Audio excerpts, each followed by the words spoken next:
A short story written and convey by me. इस कहानी का टाइटल है द वॉक। ये कहानी एक दादी माँ और उनके पोते के बीच की है। एक अचानक एक्सीडेंट हुआ। एक्सीडेंट ऐसी चीज है जो मनुष्य की जिंदगी बदल सकती है। ये एक्सीडेंट कैसे हुआ, क्या हुआ, क्यों हुआ और किसके साथ हुआ, इस कहानी में हम देखेंगे।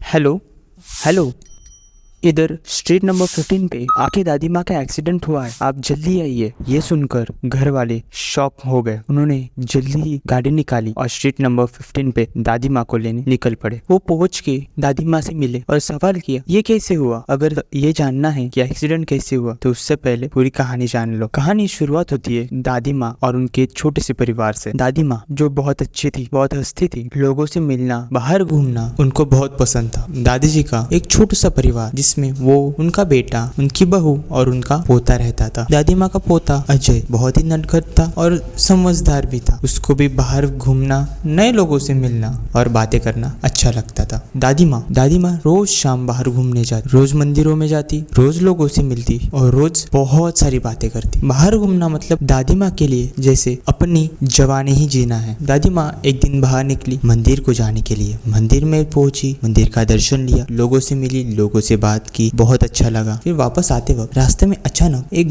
दुर्घटना हुई, एक्सीडेंट हुआ। वो नीचे गिर गई। लोग आए, उन्होंने उनको उठाया, बिठाया। सबसे पहले उनके घर पे कॉल किया।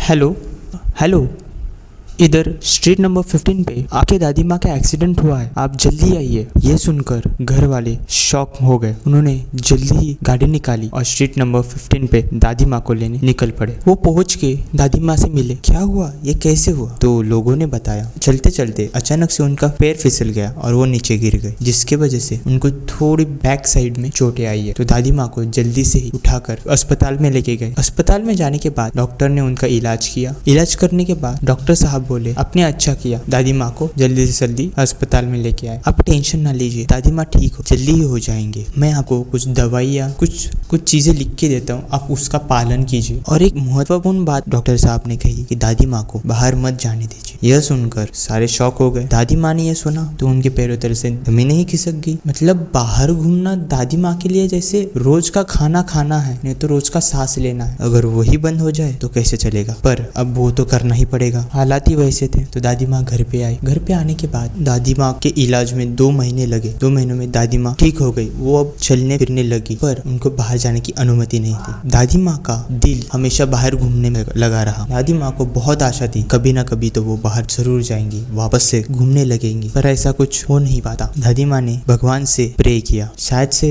भगवान ने उनकी सुन ली। अचानक से अजय के मन में ऐसा कुछ आया कि उसे लगा कि दादी माँ को भी बाहर घूमने लेके जाना चाहिए। अजय के मन में ऐसा आया कि चलो एक दिन दादी माँ को बाहर घूमने ले जाते हैं। उसने ये कल्पना अपने घर वालों के सामने रखी, पर घर वालों ने मना कर दिया। ये सुन के अजय का मूड ऑफ हो गया, दादी माँ का भी हो गया। लेकिन अजय ने यह ठान ली कि दादी माँ को वो बाहर लेकर ही जाएगा। कुछ प्रयासों के बाद दादी माँ और अजय हर शाम थोड़ी देर के लिए ही तो सही, फिर दादी माँ को बाहर लेके जाता। वो दोनों थोड़े दूर जाके वापस आ जाते। दादी माँ को भी बहुत अच्छा लगने लगा। दादी माँ अपने दोस्तों से मिलने लगी, बाहर घूमने लगी। दादी माँ खुश है। पर एक प्रश्न अजय के मन में जरूर उठा है कि मैं मेरे दादी माँ को बाहर घूमने ले जाता हूँ, पर जब मैं बाहर जाता हूँ दूसरे दादा दादियों को देखता हूँ तो वो तो अपने घर में ही बैठे रहते, तो अपने घर के आंगन में ही रहते। उनको भी तो घूमने का मन करता होगा, क्या उनके घर वाले उनको बाहर नहीं लेके जाते? क्या ऐसा कोई नहीं कि वो उनको रोज टहलने लेके जाए? इस स्टोरी का कंक्लूजन ये है कि अगर हम अपनी दादी माँ या दादाजी जो अपने घर में बूढ़े हैं उनको सिर्फ घर में ना रख के थोड़ा उनको समय दे के उनको बाहर घुमाने लेके जाए, हर रोज नहीं तो 2 या 3 दिन में एक बार तो सही, थोड़ी देर के लिए, क्योंकि उनको भी तो घर में रहना अच्छा नहीं लगता जैसे हमें नहीं लगता है। ये सोचने वाली बात। ये स्टोरी इसी के ऊपर बेस्ड है। Thank you so much.